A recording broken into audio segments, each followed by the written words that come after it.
Amen. Good day sa inyong lahat mga kapatid and friends on Facebook. Nagpapasalamat ako muli sa Panginoon dahil sa biyayang ito na nagkaroon tayong ng pagkakataong magkita through online at makapag-aral sa kanyang salita, sa salita ng Diyos. Sa araw na ito ay ating ipagpapatuloy ang last part ng ating paksa tungkol sa tubig ng bautismo. Sa aking pag-aaral sa salita ng Diyos ay aking inahahambing ito sa isang jigsaw puzzle, itong salita ng Diyos. So, lahat ng piraso ng bahagi ng jigsaw puzzle, ito ay mahalaga. Hindi makukumpleto ang isang larawan ng isang jigsaw puzzle kahit isang bahagi lamang ang nawawala nito. Katulad din ng salita ng Diyos, ang bawat bahagi nito ay mahalaga, from Genesis 1 verse 1 to Revelation chapter 22 verse 21. Lahat ng nakasulat dito ay katotohanan. Subalit hindi lahat ng katotohanan dito ay nauukol para sa iyo at para sa akin. So, titignan natin kung ano ang sinasabi ng Romans chapter 15 verse 4. For whatsoever things were written aforetime were written for our learning. Ang mga naisulat sa nakaraan, ito ay para sa ating ikatututo. That we through patience and comfort of the scriptures might have of. So, sa salita ng katotohanan, mayroong mga katotohanan na nauukol sa kingdom program at nauukol para sa mystery program. This is the great, by the way, this is the great division of your scripture. Yung kingdom program and the mystery program. So, maraming beses ko na itong nabuksan at tinunghayan sa ating mga previous lessons. Pwede niyong balikan. So, take note, yung kingdom program ay para sa Israel. Tandaan natin yun, and the mystery program para sa body of Christ. Hindi pwedeng angkinin, Hindi pwedeng angkinin ang mga turo o ang mga tuntunin na ibinigay, ng Diyos para sa kingdom program at gawing panuntunan para sa mystery program. Sapagkat ang dalawang entity na to ay totally magkasalungat sa bawat isa. So ang Diyos ay nakitungo sa Israel under kingdom program sa pamamagitan ng mga kautusan, nakipagtipan ng Diyos sa kanila, at pinangakuhan sila ng nagagawin silang kingdom priest in Exodus chapter 19 verse 6. Atin na rin itong natunghayan sa nakaraan. Subalit, ang programang ito para sa Israel ay pansamantalang nahinto. It is a temporary postponed nang sila ay nahulog. So, nahulog ang bansang Israel nang ito ay finally rejected ang Holy Spirit. Nireject nila yung Holy Spirit sa Acts chapter 7 verse 51. So, sila ay nire-resist nilang patuloy ang offer ng Diyos sa kanila. At pinatay si Esteban by stoning him unto death.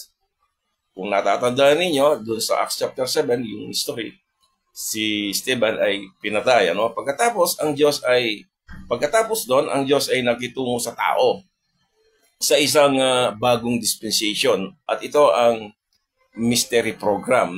Mystery program na nakatago sa Diyos simula pa nang likhain ang sanglibutan. So, in Ephesians chapter 3, verses 1 to 9, makikita natin dito, For this cause I, Paul, the prisoner of Jesus Christ, for you Gentiles. Sumulat siya sa mga believing Gentiles.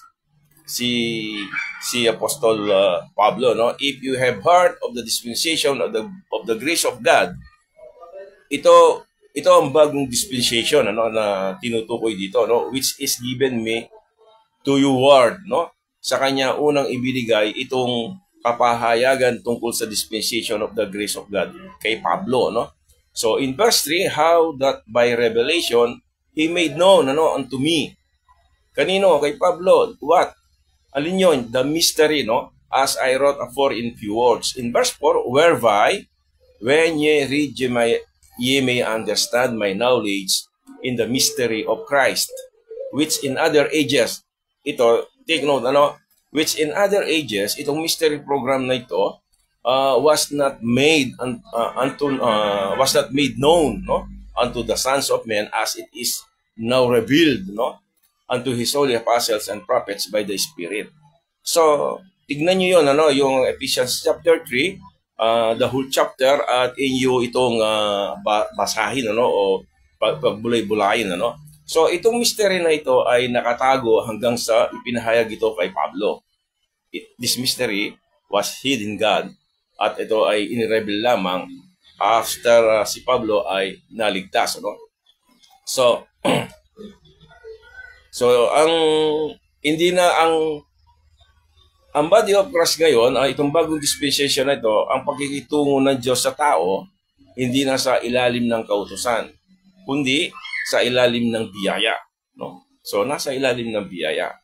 So, aralin ninyong mabuti yun, Tignan ninyo. Ngayon, sa pagpapatuloy natin sa ating paksa sa tubig ng bautismo, ito ay isang seremonya ng kautusan na dapat gawin ng mga Hudyo.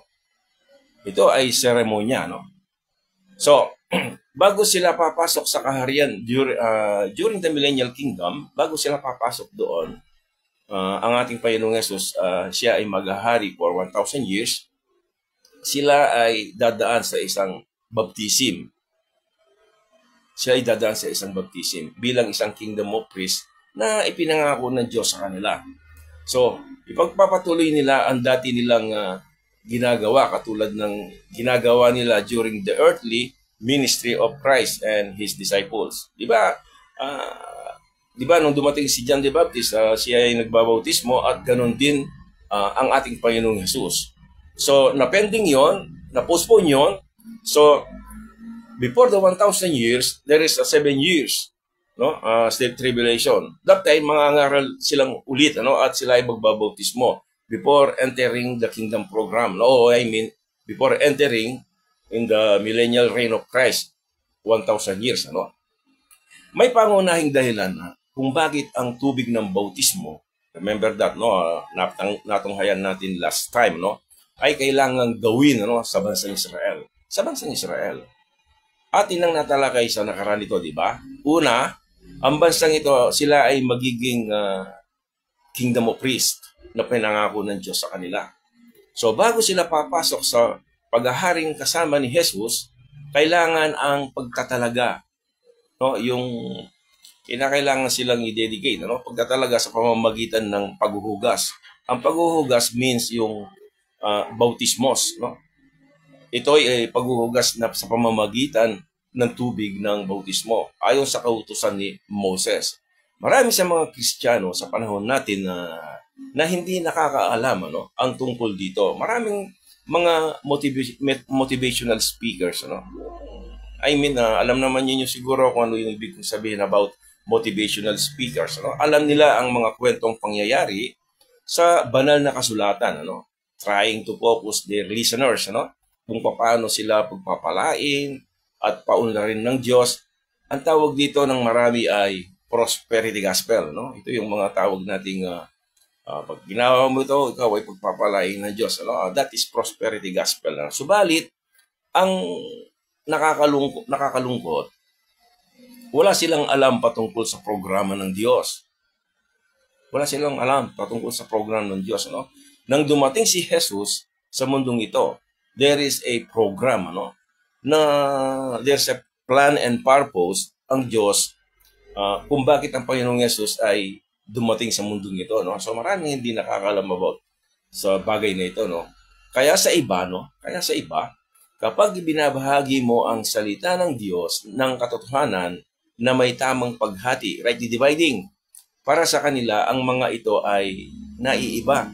Para bang something wrong, kung titignan mo, Pero kung tutuusin, ito ay mga biblical point of view, makikita mo. Marahil ito ay dahil sa nakasanayang tradisyon, Alam naman natin, kung saan tayo nanggaling, Kung ano yung ating mga tradisyon, yun ang ating ipinagpipilit. Even since na tayo ay hindi pa nakarinig ng ebanghelyo, no? So kung ano yung ating nakagisnahan, nakasanayan, yung mga traditions na yan, yun ang, di ba, naalala yung belief, yung ating system ng ating belief, kung ano yung nakalakihan natin, yun ang nagiging, yun ang aking batayan, ano, sa ating pagtanggap, no? So anyway, kapatid, ano, if you want to grow in the grace, in grace and in the knowledge of our Lord Jesus Christ, ayon kay Peter, sabi niya, tignan mo kung ano, no, ang sinasabi ng Biblia.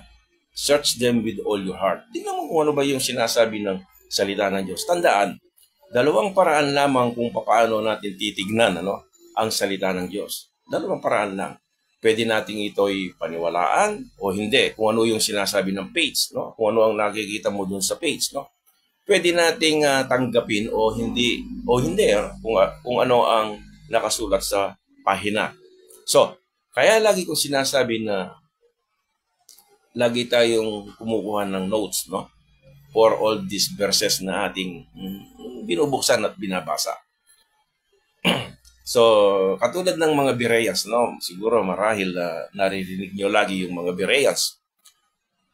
Ang mga Bereans, sila ay nag-aaral araw-araw, no, sa salita ng Diyos upang matiyak nila at ito ay kanilang sinusuri, no, para makita nila na ang kanilang naririnig, ano, kay Apostol Pablo ay naaayon sa mga sinasabi o nakikita sa salita ng Diyos. So kinakailangan every time na kayo ay ako na nakikinig o nag-aaral ng salita ng Diyos, kinakailangan tayong magkaroon ng mga papel o magkaroon tayo ng mga ballpen para illustrate yung mga verses, ano.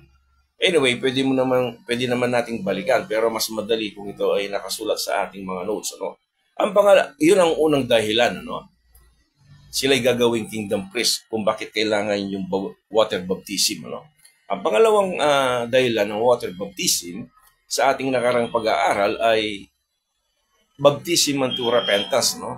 Baptism unto repentance. Ito ay isang panlabas na paghahayag, ano, upang may pakita ang nangyayari sa ating loob, ano, that they have changed their mind. Yung change of mind, yun ang pagsisisi, ano.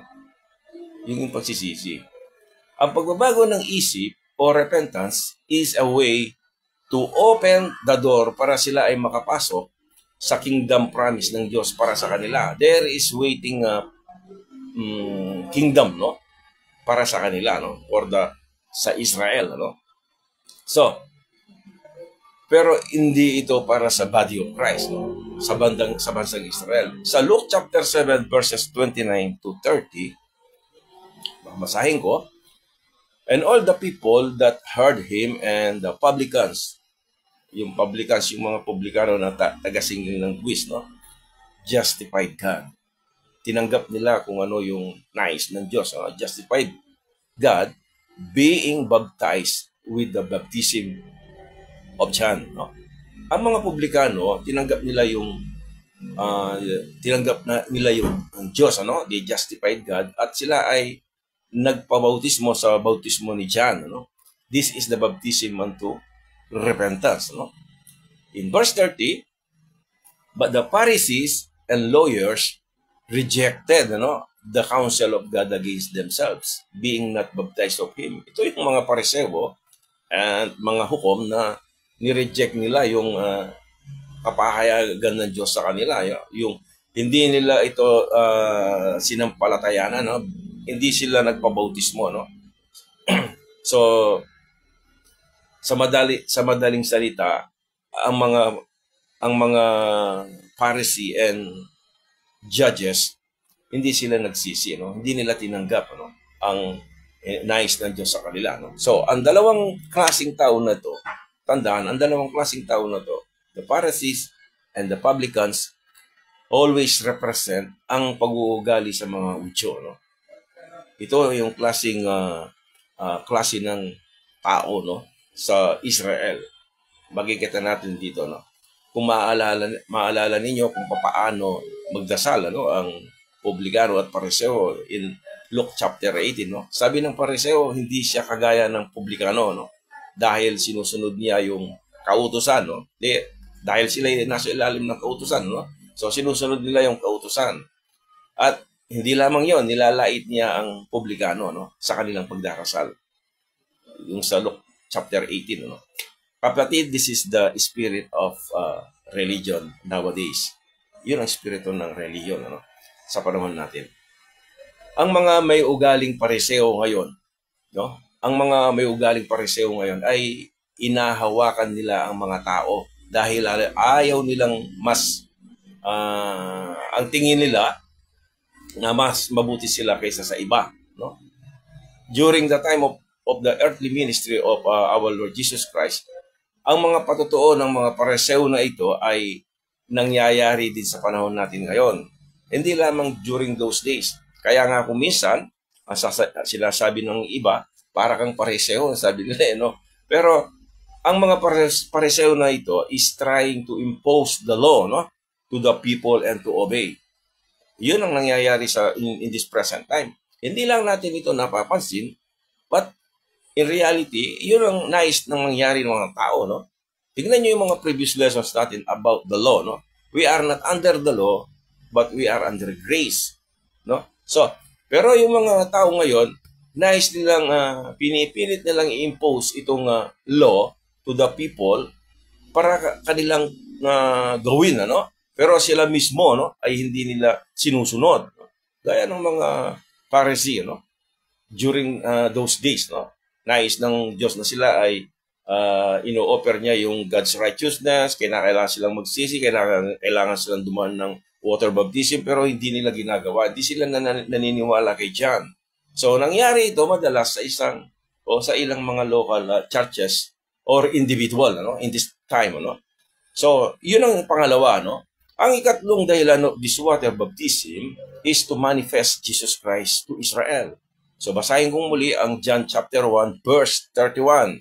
Ang sabi niya rito, and I knew him not, but that he should be made, no, manifest to Israel. Therefore, am I come, baptizing with water. Si John ang nagsabi na siya ay nagbabautismo sa tubig upang ipakilala sa bansang Israel si Jesus, to manifest Jesus Christ. Alam ni John na ang utos na ito sa Israel ay mahalaga na dapat gawin. Si John the Baptist, alam niya yon, no? Now, pansinin natin ito. Tuwing nagbabautismo, no? Tuwing nagbabautismo ang iba ngayon, no? Ngayong panahon natin, may naririnig ba tayong binabanggit ang talatang ito upang ipakilala sa bansang Israel si Jesus? To manifest Jesus Christ. Kaya nga ako nagbabautismo, sabi ni John the Baptist. Ngayon, kung we are following water baptism, naka-include ba ito sa ating bautismo para ipakilala si Jesus? To manifest? Madalas wala, di ba? Walang verse na binabanggit dito. Di ba ang madaling maunawaan, no, ng isang nagpapabautismo? Ito, reality to, no? Ngayon ay isa na siyang official member, no? Ito yung madalas na nalalaman natin. Even me, after I was baptized, no? Ang alam ko, member na ako na isang local church dahil ako ay nagpabautismo bilang pagsunod, ano? Bilang pagsunod. So, now, sa bahaging ito ng iyong Biblia, itong part na ito ng iyong Biblia, noong sinugo si Jesus at ang kanyang mga alagad, ano? Ibig sabihin, itong part na ito, during those days, isinugo ng ating Panginoong Yesus ang kanyang mga 12 disciples, ang mga hentil ay hiwalay pa sa mga Hudyo. Sorry.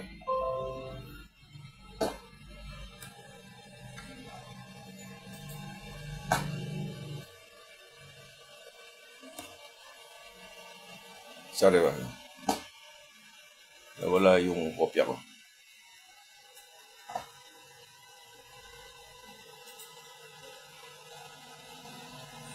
Anyway. So, ang mga hentil ay hiwalay pa sa mga Hudyo during those days ng mangaral ang ating Panginoong Yesus.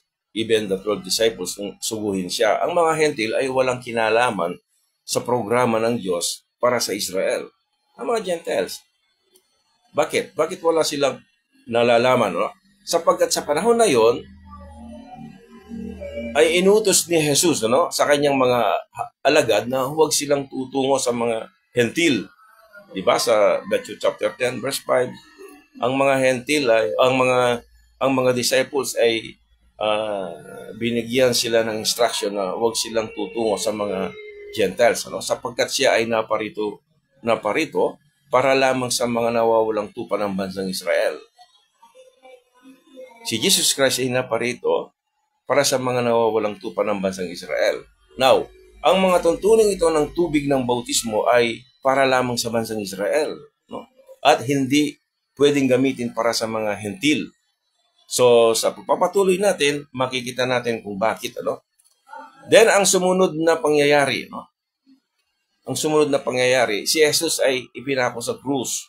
Pagkatapos nang siya ay namatay, o bago siya namatay, binigyan ng Diyos ang bayang ito ng tinatawag na extension of mercy. Ano yung extension of mercy? Ilang beses ko na itong tinalakay. Yung extension of mercy na ito yung pagbibigay ng pagpapalawig sa kanila ng awa, o mercy, na for 1 year. From the time na si Jesus Christ ay namatay until the time of si Esteban ay namatay. That is 1 year, Eksaktong 1 year. 33 AD to 34, AD. Yun ang makikita natin sa parable of fig tree, So tignan ninyo yung ating topic dun sa God's timeline, yung mga unang previous topic, So, pero hindi sila nagsisi. Makikita natin dito na sila ay hindi nagsisi, Ang bansang Israel ay hindi sila nagsisi. Instead, they put to death Stephen, sa pamamagitan ng pagbato hanggang sa siya ay mamatay. Then, ang programang ito para sa Israel ay na-postpone. Yung kingdom program ay na-postpone.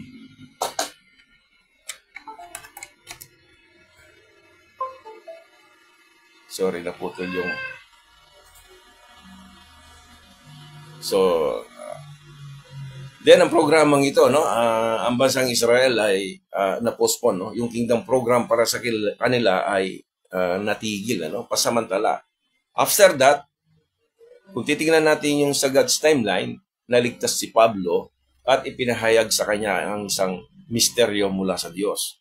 So, sinulat ni Pablo ang Romans to Philemon, Philemon. Ito ay 13 sulat o aklat na ipinahayag ni Jesus sa kanya. So, yun lang ang mga sulat na ipinahayag ni Jesus Christ kay Paul, So, hindi kasama dito yung Hebrew. Anyway, hindi natin tatalakayin yun, na tinawag, ito yung sinasabi ni Apostol Pablo, tinawag itong my gospel. Itong my gospel na ito yung 13 aklat na isinulat ni Apostol Pablo. Ito ang ebanghelyo na ipinahayag ni Jesus kay Pablo para sa katawan ni Kristo. It is for the body of Christ. Kapag natapos na ang dispensation na ito, which is the dispensation of the body of Christ, ay kukunin ito ng Panginoong Hesus. Kukunin ito ng Panginoong Hesus. So, ang tawag ng maraming Kristiyano dito ay rapture. Di ko alam kung ano yung tawag sa inyo, Anyway, sa scripture may mababasa tayong caught up of the church. So, pagkatapos muling ibabalik ng Diyos ang kanyang programa para sa bansang Israel. That is the God's timeline, Ibabalik muli yung kingdom program. Ano ang nasa isip ninyo? Ang tanong ko, ano nasa isip ninyo? Yes, water. Water baptism. Ibabalik ang water baptism na natigil, ay muling gagawin during the 7 years tribulation before they enter into the millennial kingdom. Dahil ito ay isang requirements, It's necessity for them, Kinakailangan silang mabaptize in water o linisin before they will enter into His kingdom as a kingdom priest. Ito yung inihingi ng kautusan, Iyon ang inihingi ng kautusan. So in 1 Peter chapter 3 verse 20 to 21, verse 20, which sometimes were disobedient, ano? When once the long suffering of God waited in the days of Noah. Mayroon lang akong nais na makita dito. While the ark was a preparing, abang ginagawa yon, yung arko during the time of Noah, wherein few, no, konti lang, that is 8 souls were saved by water, no. Sila ay naligtas konti lang, ano. So verse 21, the like figure, ang ano nito, ang metaphor ito, no. The like figure, ang kahintulad nito, were unto even baptism that also now save us. So si Pedro ay nangungusap dito sa mga believing Jews scattered abroad. Remember that. Si Pedro ay nangungusap dito sa mga believing Jews scattered abroad. This is a prophetical message nang isulat ni Pedro ang mga mensaheng ito para sa kanila, no? Sa mga Hudyo, no? Sa mga believing Jews. Not for the body of Christ. Not for the body of Christ. Minsan mayroon na kung pwede natin gawing topic, separate topic ito, about Hebrew to Revelation, ano? Ang mga sulat ni Pedro na ito ay hindi pwedeng i-apply, no, sa ating panahon, which is the body of Christ. Which is the body of Christ, sapagkat ito ay programang exclusively for them, Israel. For them, Israel. Hindi natin pwedeng talakayin ang paksang ito ating tinatalakay, no? So, we will do it. Itatalakayin natin yan in the near future, no? Sana makita natin ito, no, in our God's timeline, no? Ang kasalukuyang panahon, which is the mystery program referring to the dispensation of grace, ay nakagitna, no, sa kingdom program. Ang Diyos ay mayroong kingdom program. Kaya kung binabalik-balikan ito, para at least magkaroon tayo ng idea kung hindi pa natin nakukuha, no? Maraming mga kapatid na bakit pabalik-balik ito? Bakit binabalik-balik niya, pinabalik-balik niya yung kanyang mga tinatalakay, no? Hindi naman lahat tayo rito ay matagal na o nakasabay-bay, no? Mayroong mga bago na maaaring mabuksan itong aking video na ngayon lang nila narinig, no? Itong kingdom program na ito was interrupted, no? Ang programang ito was interrupted by this present dispensation of the grace of God. Dahil itong present dispensation na ito, it is a mystery program, no? Walang nakakalam, even the prophets, hindi in-reveal sa kanila yung church, the body of Christ. Iyon ang tinatawag nating mystery of the fellowship, which is composed of believing Jews and Gentiles into one body. Yun sa Ephesians chapter 3, kung babasahin ninyo yun, ano? So, itong kingdom program, it was interrupted by this present dispensation, no? So, kapag natapos na ang dispensation of this body of Christ o yung dispensation of the grace of God, kukunin ito ng ating Panginoong Yesus, no, ang kanyang body. Ang kingdom program ay magpapatuloy, no? Ay magpapatuloy. So siguro na at least mayroon na kayong ideya, no? Lahat ng hinihingi ng kautusan ay muling gagawin, no? During those days. Before this present dispensation, they are doing the requirements of the law. So, after na makuha yung body of Christ, which is under grace, sila ay muling gagawin yung law, no? So, muling gagawin maging ang water baptism, no? Dahil sila ay nasa ilalim ng kautusan. Ang malaking pagkakaiba ng kingdom program sa present program of dispensation of grace, God is dealing with us today by faith and not by sight. Ang dealing ng Diyos sa atin ngayon by faith and not by sight. Well, or not by works, no? Neither any ceremonies, no? Hindi sa mga seremonya, no? Hindi sa mga seremonya. So maraming mga ceremonies na sa iba't ibang local churches nowadays, maraming mga ceremonies na inahahalo, no, sa mga paglilingkod. So, samantalang sa kingdom program is by faith and by sight, no? By sight. Nangangailangan ng bansang Israel, no? Sila ay nangangailangan ng sign and wonders or miracles. Ito yung hahanap nila, no? Kaya nga ang Panginoong Yesus siya ay gumagawa ng mga himala during those days ng kanyang ministry, no? So nais ipakita to prove, no, ang kanyang pagdating, no, as their king, no. Ipapakita niya yung kanyang mga miracles and wonders. 2 Corinthians 5 verses 15 to 16. And that he died for all. Siya ay namatay sa lahat, para sa ating lahat, that they which live should not henceforth live unto themselves, but unto him which died for them and rose again. In verse 16, wherefore henceforth, ito, tignan niyong mabuti ito, no? Wherefore henceforth know we no man after the flesh. Yea, though we have known Christ after the flesh, yet now, sabi niya, yet now henceforth know we him no more. No? Malino sa mga talatang ito, no, that our relationship to Christ is different from the circumcision. Ano ba yung circumcision? Di ba, circumcisions belongs to the nation of Israel. Sila yung mga circumcised people, no? We are the uncircumcised. Hindi natin siya nakita ayon sa laman. Hindi natin siya nakita. We him, sabi niya ron sa verse, yet now, sabi niya, henceforth know we him, henceforth know we him no more. Hindi natin siya nakita, hindi natin siya nakikilala, no? In physical, ano? So, so panahon natin ngayon ay walang nakakakita sa ating Panginoong Yesus, no?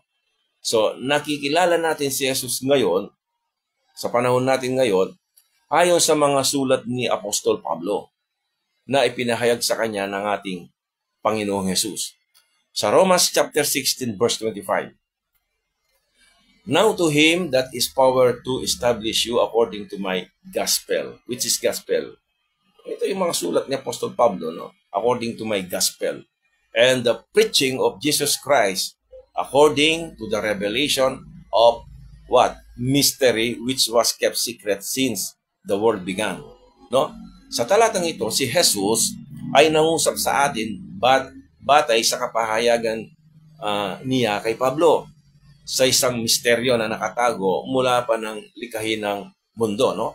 Ang pakikitungo ng Diyos sa atin ngayon ay batay sa ating pananampalataya, no, sa ebanghelyo, no, na ipinahayag niya kay Pablo from Romans to Philemon. Ito yung ebanghelyo na taglay ng in this present dispensation, no. Kaya ang dalawang programang ito ay hindi pwedeng paghaluin, no, sa panahon natin.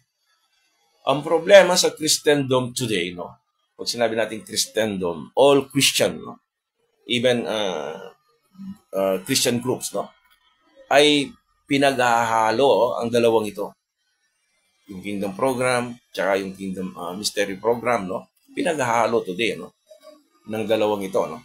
The Kingdom Program and the Mystery Program para sa kanila ay iisa, no. God deals with Israel in a visible way, no. Yung nakikita, ang dealing ng Diyos sa Israel is visible way. It is by sight. They need to prove with their eyes, no, yung bansang Israel. Kailangan makita, no. But now it is different. It is by faith, no, and not by sight. Hindi na natin kailangan makita ang pagkaing mana, yung mga ano ang tawag doon, yung pillars of clouds and fires in the wilderness para makita natin ang manifestation ng Diyos, no? Hindi na natin kailangang makita today ang mga signs and wonders to prove, no, that there is God, no? Ang kailangan lang natin ngayon to know Jesus Christ ay sa pamamagitan ng kumpletong salita ng Diyos. Everything about Christ was written in your scriptures, no? Lahat, no? So, wala ka nang kailangan kundi basahin mo yung study your scripture, ano? Sabi niya, study to show thyself approved unto God. Sabi niya, a workman that needeth not to be ashamed, rightly dividing the word of truth. Kailangan mo siyang basahin, alamin, at kailangan mo ng ang tamang paghati sa salita ng Diyos. Ano? Yun ang tamang pag-aaral sa salita ng Diyos na ibinigay ni Apostol Pablo. Hindi marami sa school, napakaraming mga pamamaraan. But there is only one way to study the Word of God in 2 Timothy chapter 2, verse 15, it is only by rightly dividing. No? So, remember kapatid, if you miss to study the Word of God by rightly dividing, remember this, no? Hindi natin makikita ang simpleng katotohanan na ito. Why? Bakit? Dahil ito yung nais ng Diyos. No? So, take note, kapag hindi natin nakita ang simpleng timeline, no? Yung God's timeline, kung paano nakitungo ang Diyos sa panahong nakalipas, no? In time past. Ito, makikita mo ito sa Ephesians chapter 2. Kung hindi mo hindi mo makita itong timeline na ito in the past, no? O in time past, sa panahon natin ngayon, in this present time. In present time, yung makikita niyo doon sa Ephesians chapter 2, yung but now, no? In this present time, no? At sa mga panahong darating, in the ages to come, sabi niya, no? Sabi ni Pablo sa mga taga-Ephesian in chapter 2, in the ages to come, sabi niya, there are three ages, no? Makikita mo doon, in time past, but now, and in the ages to come. Pag hindi natin nakita to, no? Hindi natin makikita ang simplicity ng salita ng katotohanan. Ang salita ng katotohanan. Ngayon, dahil pinag-uusapan natin yung physical and spiritual differences, isa sa mga importanteng bagay, no, na nakaugnay dito ay ang water baptism. Yung water baptism. Nakaugnay dito dahil tinignan natin o binuksan natin yung spiritual and physical. So, tingnan natin yung differences. So, may kaugnayan dito malaki ang water baptism. Tayo ba ay naniniwala sa water baptism? Of course, yes. Naniniwala tayo. But this is not applicable, no, for the body of Christ today. Hindi yun applicable. It is not necessary for us today. So marahil maraming magtatampo dito or marahil mayroong against dito o marahil pero sa mga topic natin from part 1, part 2, this is now part 3, makikita natin kung ano ba yung ibig sabihin ng water baptism at bakit nila ginagawa ito at bakit natin gagawin sa panahon natin, di ba? So it is not necessary for us today. Sapagkat kailangan nila itong gawin, sa Israel, kailangan nila itong gawin dahil hinihingi ng kautusan ni Moses. Are you under the law? No. We are under grace. For Christ is the end of the law. So, hindi tayo under the law, no? So, yung iba, hindi nila maintindihan, no? Even it is written there in the page of sa kanyang scripture, no? Nakikita niya, no? So, this is law, no, na binigay sa Israel. Ano ang bautismo na hinihingi para sa body of Christ? So kung ganoon, ano yung hinihingi na bautismo para sa body of Christ? Di ba? So, kung ganoon, no, tignan natin ang sinabi ni Pablo, kung ano ang mayroon tayo. Kung ano ang mayroon tayo. Ano ba mayroon na tayo? Sa Ephesians chapter 4, verse 5, Ephesians chapter 4, verse 5. Anong mayroon tayo? One Lord, one faith, one baptism. Two baptism or one baptism? One baptism. In 1 Corinthians chapter 12, verse 13. For by one Spirit are we all baptized into one body. No? Ito ang bautismo na itinuturo sa atin, no? Actually, ito yung tinuturo. Tingnan natin, no? Sa panahon natin ngayon, mayroong dalawang bautismo ang itinuturo sa body of Christ, no? Ito yung spirit baptism, spiritual baptism, and water baptism. Ang sabi sa Ephesians chapter 4, verse 5, there is only one baptism. Just one. No? Just one. Whether we be Jews or Gentiles. Because sa panahon natin ngayon, there is no difference between the Jews and the Gentiles. Diba? Wala na yung boundary, wala na yung middle wall of partition. Whether we be bond or free, and have been all made drink into one spirit. Katulad ng sinabi ko sa inyo, there are two ways para tignan ninyo ang iyong Biblia. Ito ay with belief or with unbelief. Nasa sayo kung naniniwala ka o hindi, ayon sa nakasulat sa pahina ng iyong Biblia. No? Nasa atin yon.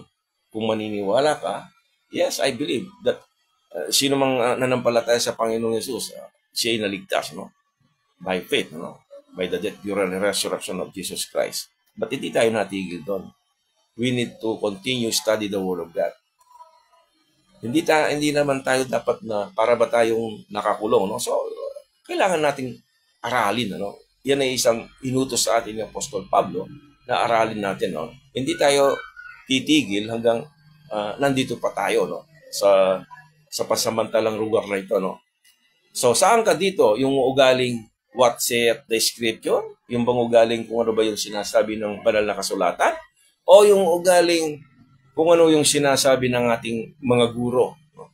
Maraming mga guro, no? Hindi lamang sa local church, kundi sa mga guro na kung saan tayo nanggaling, no? Eskwelahan, no? Now, alin ba ang mali dito? Ang sinasabi ng Biblia o ng iyong guro? Alin ang mali? Yung one baptism o tinuturo ng two baptism? No? Ayon kay Paul, there is only one baptism. Ang pagkasugo ni Pablo ay hindi upang magbautismo. Remember that. Ang pagkasugo ni Apostol Pablo, hindi upang siya ay magbautismo, kundi ipangaral ang Ebanghelyo. Makikita natin yun sa 1 Corinthians chapter 1, verse 17. For Christ sent me not to baptize. Siya ay sinugo ni Jesus Christ not to baptize, but to preach the gospel, no?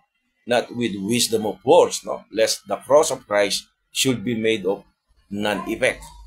So, ating balikan ang ating, by the way, baka may tanong nyo sa akin, si Pablo ba ay nabautismohan? Yes. At idadagdag ko pa ito na si Pablo din ay nagbautismo. But remember that, ginawa ni Apostol Pablo yon before the revelation of the mystery. No? Still, si Apostol Pablo is, nang siya ay nagbabautismo, ay sa mystery, hindi sa kingdom program. No?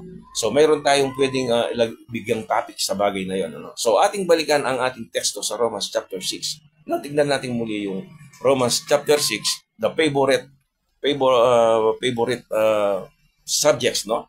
Sa mga nagkakandak ng water baptism, no? So, in verse 1, Romans chapter 6, what shall we say then? Shall we continue in sin, that grace may abound? Sabi ni Apostle Paul sa verse 1. Verse 2, God forbid. How shall we that are dead to sin live any longer therein? 3, know ye not that so many of us were baptized into Jesus Christ, were baptized into his death? Therefore, we are buried with him by baptism. We are buried with him by baptism into death, no? That like as Christ was raised up from the dead by the glory of the Father, even so, we also should walk in darkness of life. Verse 5, for if we have been planted together in the likeness of his death, we shall be also in the likeness of his resurrection. Kung iyong mapapansin sa mga talatang ito, kung basahin nyo yung paulit-ulit, kung iyong mapapansin sa mga talatang ito,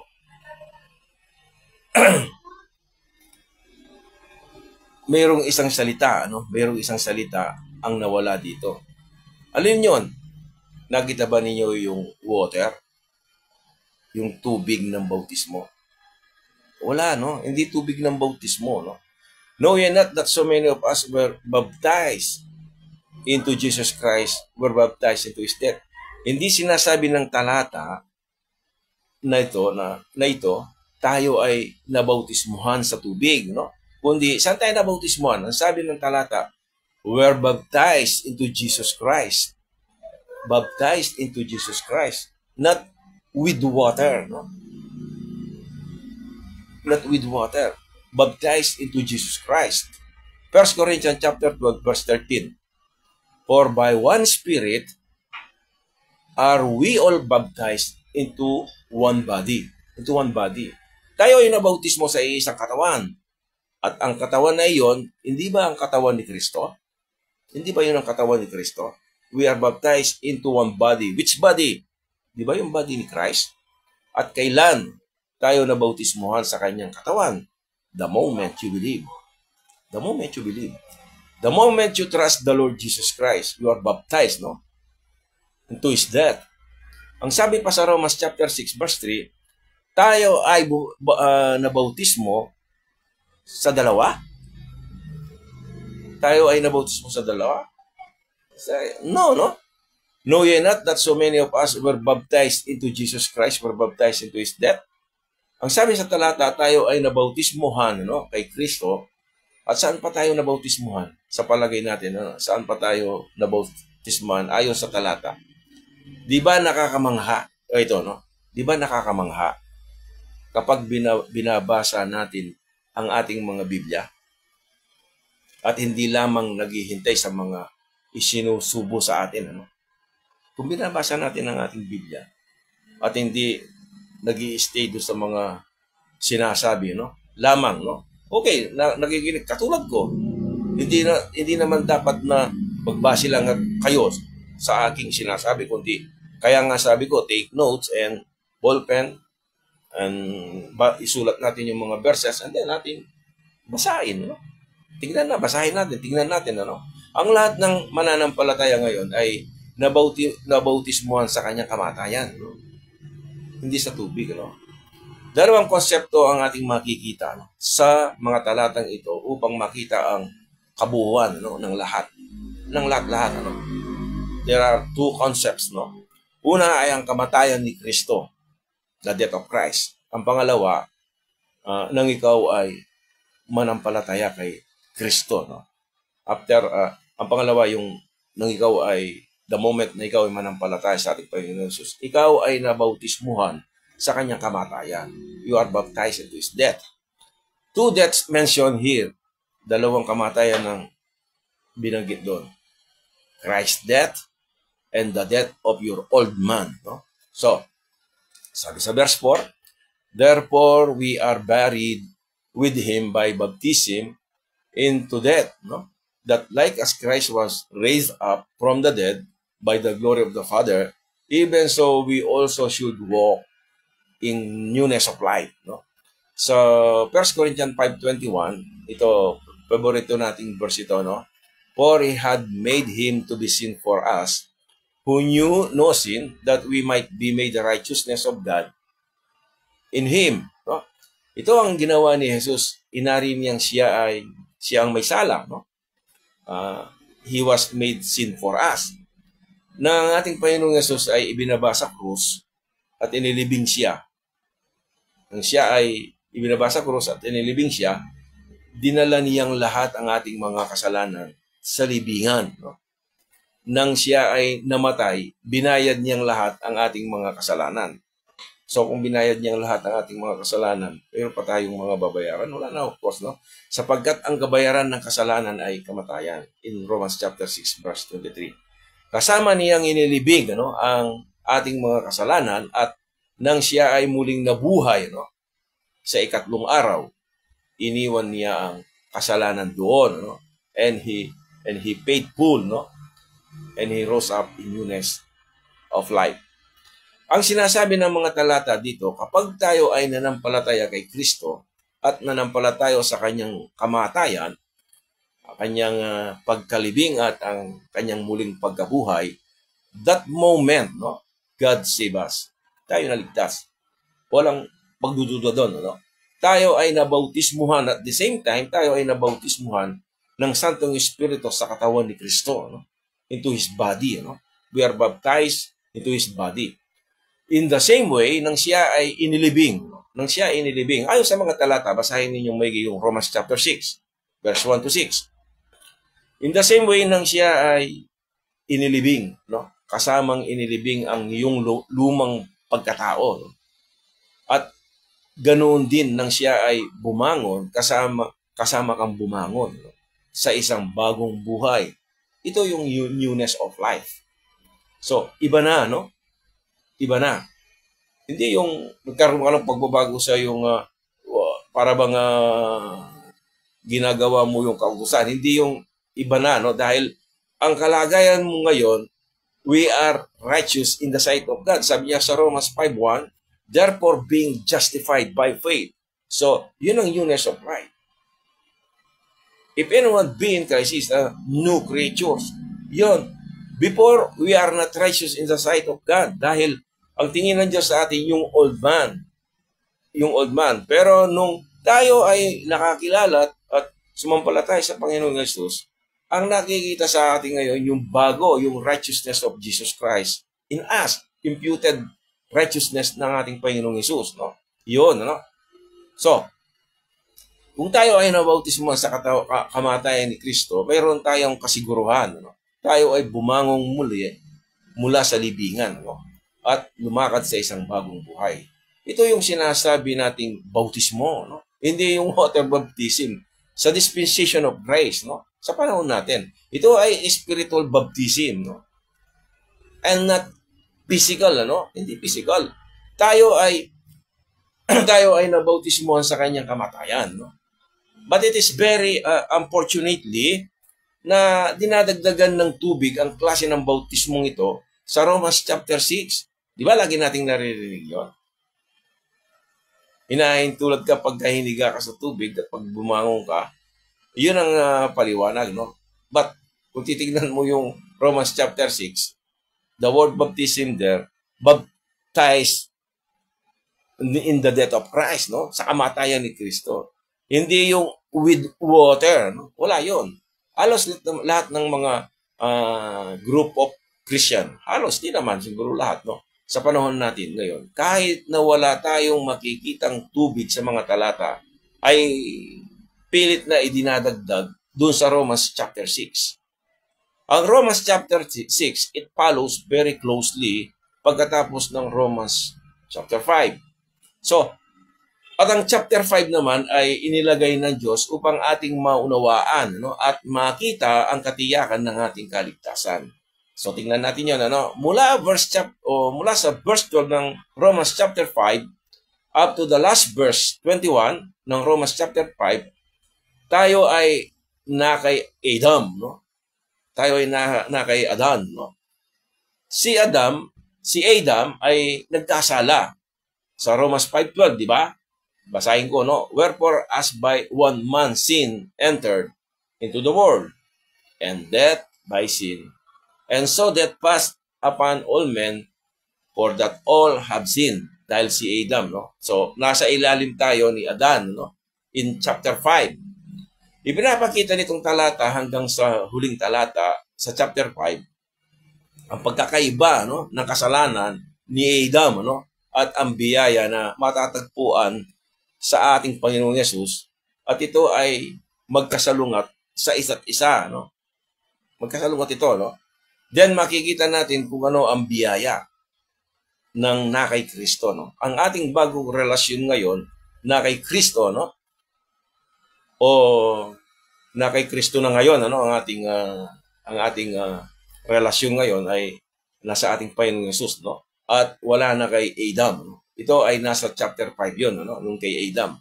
Pero pagdating natin sa chapter 6, itinuturo nito ang ating identity, yung ating bagong pagkakilanlan, ano, na tayo ay wala na kay Adan, ano.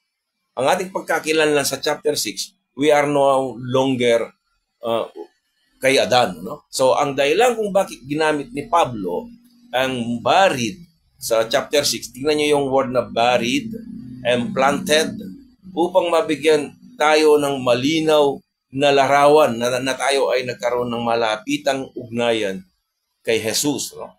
Sa mga talata ng Romans chapter 6. Kapag ikaw ay, ito by way of example, pag ikaw ay nagtanim, no, ng isang binhi sa lupa, pagkatapos itong tinakpan ng lupa ulit, ito ay tutubo at lalaki.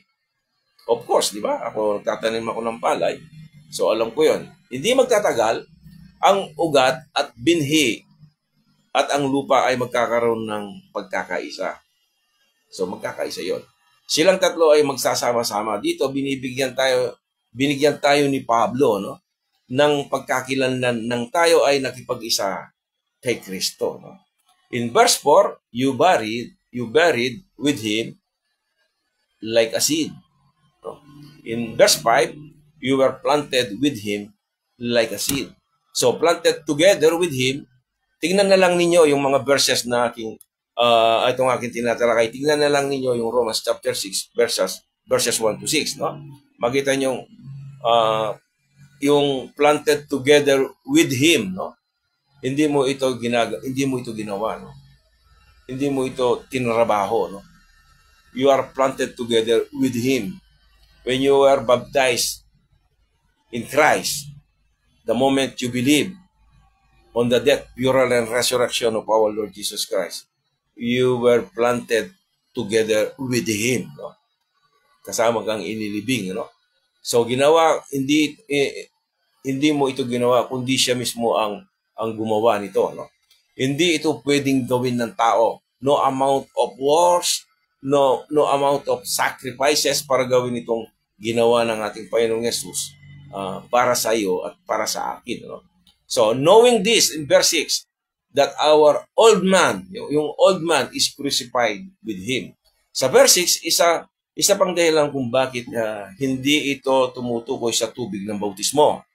Yung verse 6, that our old man is crucified with him. No? Crucified with him. Sa pamamagitan ng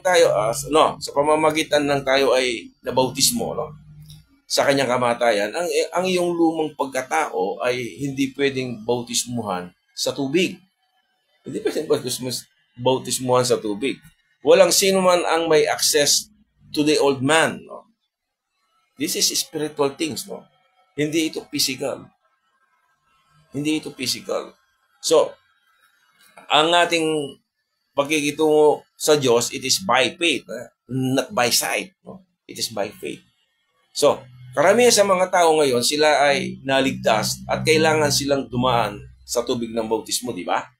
After you got saved, mag-i-schedule ka dadaan ka ng water baptism.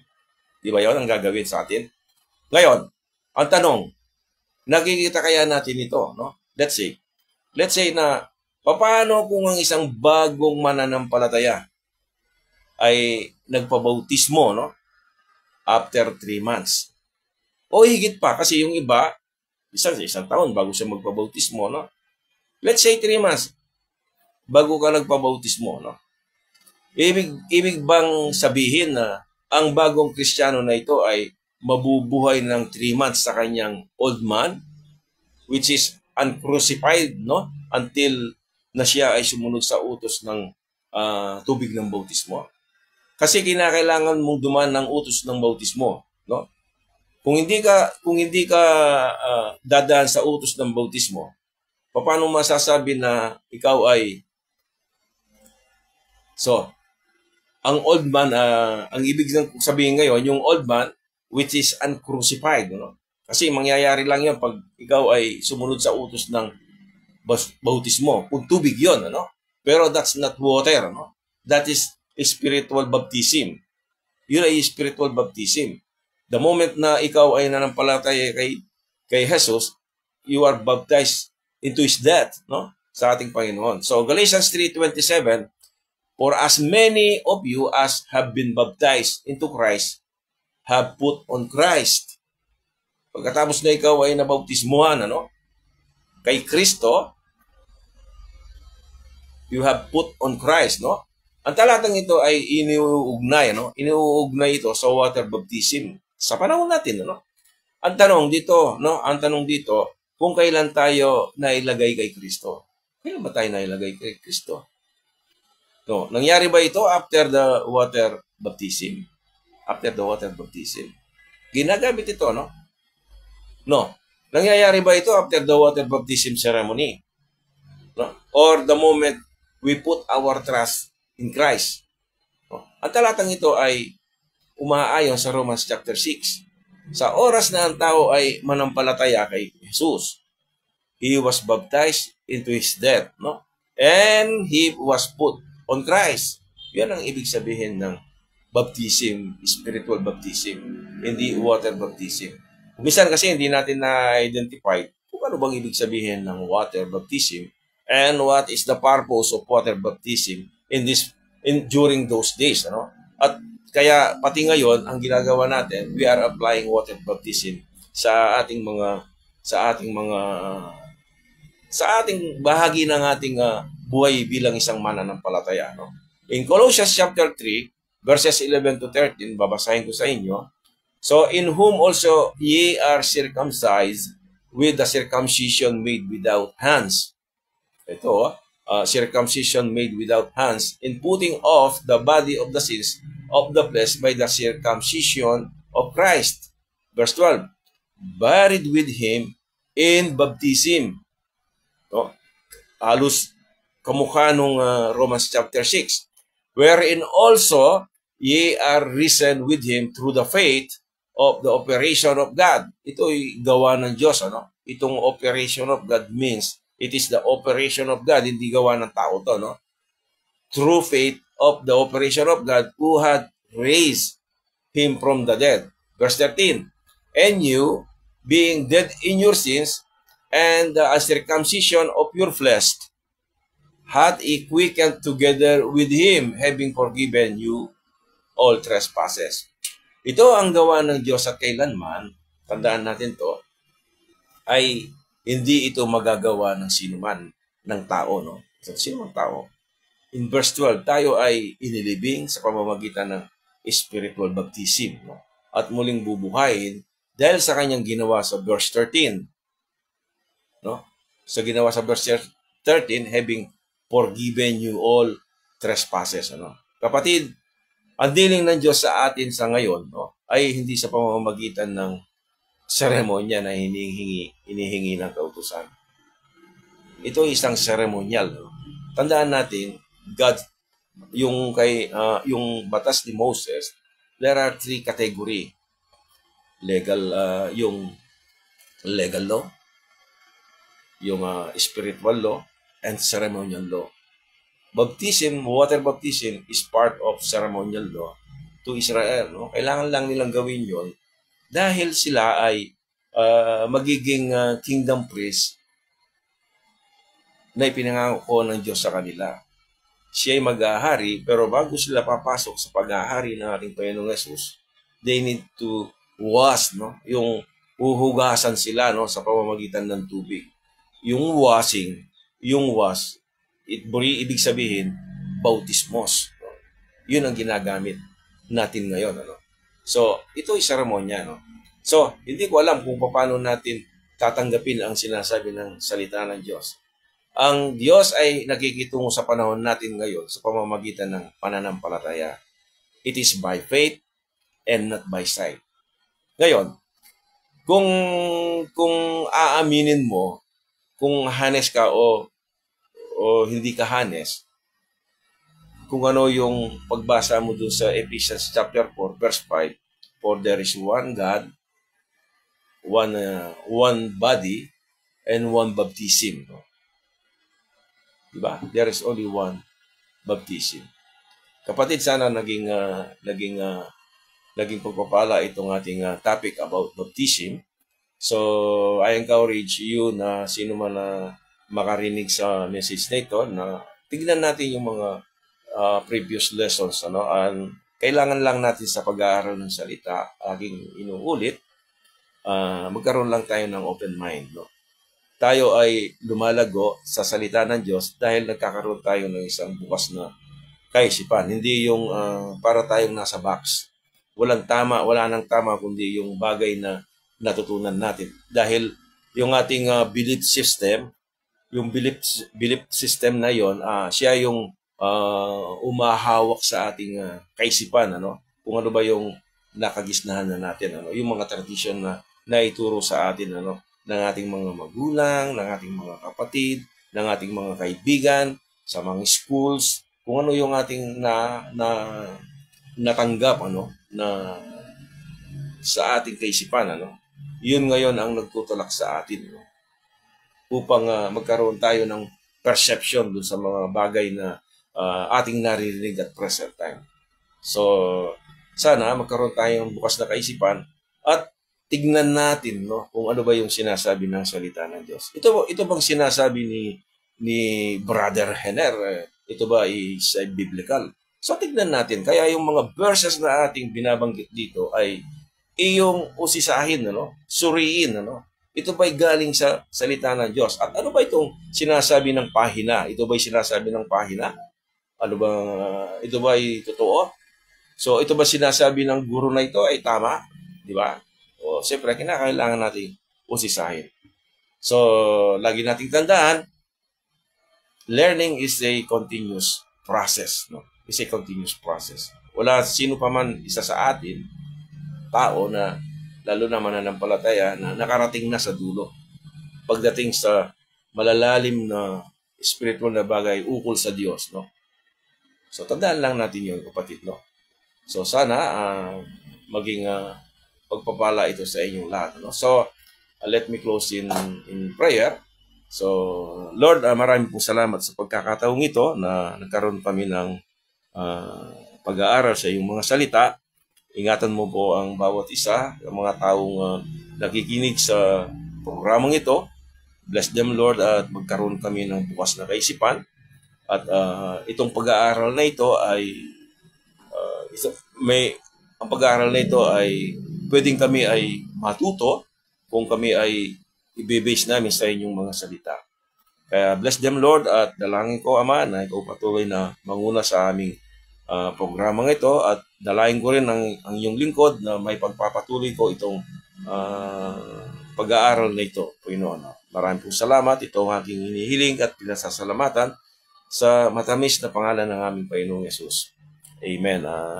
Si paring Joseph, taga Malolos, no? Maraming salamat, Pastor, at alam ko na pag-pray nyo rito at maraming salamat. Hopefully, we will see again on Thursday and Sunday again exactly 4 o'clock. Kuya, nagbubukas ng pag-aaral tungkol sa rightly dividing the word of truth. So, sa ngayon, papaalam na muna ako sa inyo at maraming salamat sa inyong lahat and God bless you all. So, sino pa yung isa na huli? Anyway, thank you sis at tignan nyo na lang yung ating purpose ko to at kung gusto nyong pakinggan, you can i-view nyo ulit sa inyong kayo na lang. Ano? So, maraming salamat. Bye for now and God bless.